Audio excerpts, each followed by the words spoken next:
If you've had more bad days than you can count, you're not alone. With mental health awareness in mind, we have a guest who's here to share practical tools to go from just getting by to truly thriving.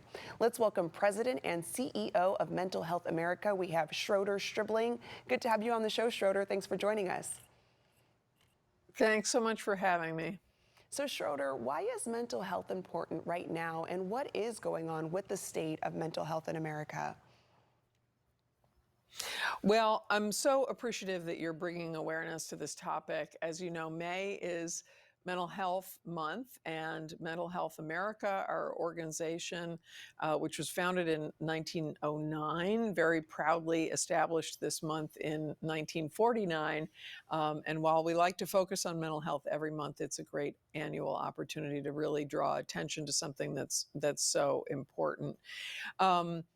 As you know, mental health is health. We all have it. It's a part of our health experience, and all of us will experience some ups and downs in our mental health, just as in our health over the course of our lifetime. But right now, what we've been watching in the country, and we at Mental Health America are concerned about, as are so many others, is that there has been a significant trend of increasing amounts of despair, of isolation, of loneliness, of depression. We have seen the numbers of people using our online free and anonymous screening program increase, and we've seen the percentage of people who are scoring at risk increase. Right now, we have about 16,000 people a day who come to check up on their mental health and take a screen for any one of a number of conditions. Could be anxiety, could be depression, could be psychosis, could be a parent who's concerned. And of those 16,000 people a day, nearly 80% are scoring at risk. So we've been watching this trend for a while, and we're very concerned that mental health as an aspect of health, there are a lot of forces bearing down on it right now, and it's really important for us to be able to talk openly, which is a great first step. Yeah, and the fact that people are proactively taking steps to check in on their mental health seems like the right step forward. Are Yes. there other trends that you're seeing in your most recent data around mental wellness?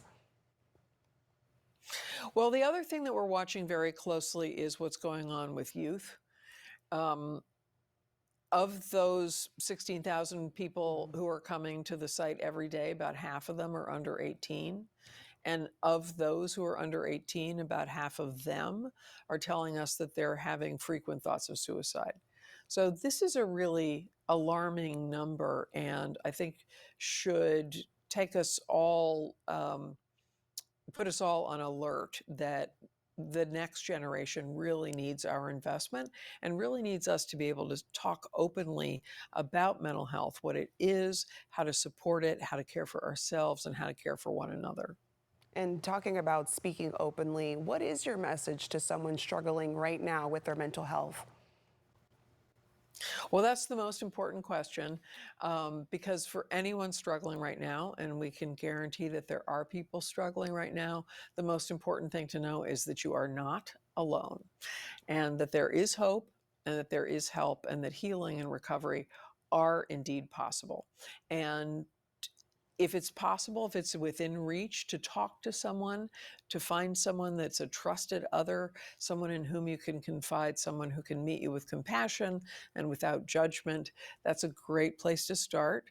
And if that doesn't feel comfortable, starting online is another great place to start with our screening program or looking at the resources that we offer there, mhanational.org. And if someone does feel safe enough to talk to us about their mental health, how can we all be better mental health allies to friends, family, or even coworkers who might be quietly struggling?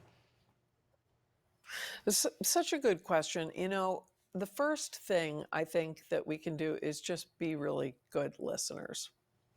Just be willing to accompany people in a difficult moment and to convey with our words, with our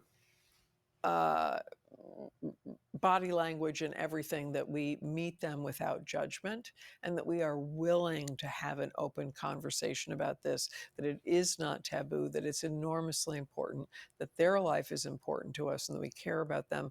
And we want to hear openly what they're going through, no matter what that may be.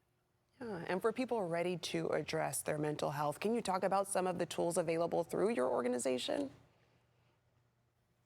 Yeah, well, there are a lot of tools available through our organization and many others as well. For one thing, we have over 140 affiliate sites around the country who deliver direct mental health services in their communities, including a number in California.